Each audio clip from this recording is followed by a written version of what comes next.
নাই সাইফুজ্জামান শেখরের সাথে লিয়াজু করে, বীরেন শিকদারের সাথে লিয়াজু করে কোর্ট কাচারিতে বিএনপি নেতাকর্মীরা মামলা খেলে তাদেরকে ব্ল্যাকমেল করে পকেটে টাকা ঢুকিয়ে এমপি হওয়ার স্বপ্ন দেখেন। মিয়া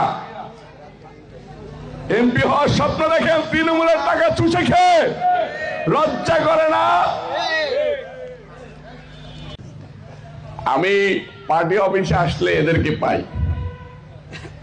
আর যেহেতু প্রত্যেকদিন আমি শালিকাতে একটা প্রোগ্রাম করেই থাকি,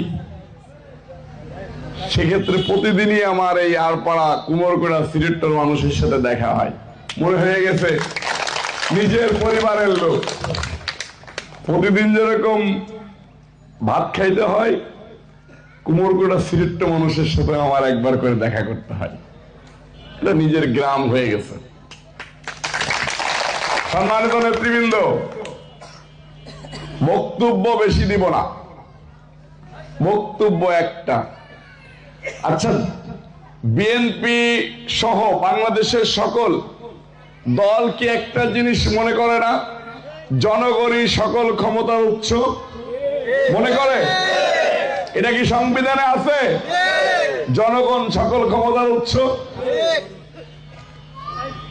যদি জনগণ সকল ক্ষমতার উৎস হয়, তাহলে আমার দাদা কিভাবে মনোনয়ন পায়?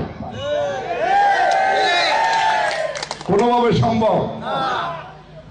আপনারা এইখানে একটা মিটিং করতে এসেছেন, আমি কিছুক্ষণ আগে ফেসবুকে দেখলাম আর একটা মিটিং 16 লোক গুনলাম 40 জন। একজন বিএনপির বড় নেতা যদি কারোর কোনো জায়গা যায়, সে সাথে সাথে 20 জন লোক থাকে, স্বাভাবিক ব্যাপার।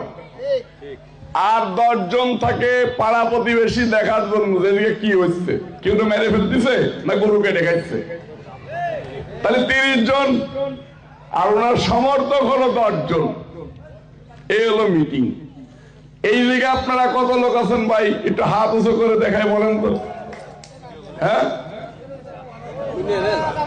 এটা গুনে নেওয়া যাবে না ভাই। আমি যারা এই যে জরিপ করতেছে, জরিপ বিএনপির পক্ষ থেকে 7-8টা জরিপ আছে, সরকার থেকে এনএসআইডি, বিএফআই, এসবির 3টা জরিপ আছে। আমি তাদেরকে বলতে চাই, ভাই জরিপ করে রিপোর্ট জমা দেওয়ার আগে সমাবেশের লোক গুনে জমা দেন।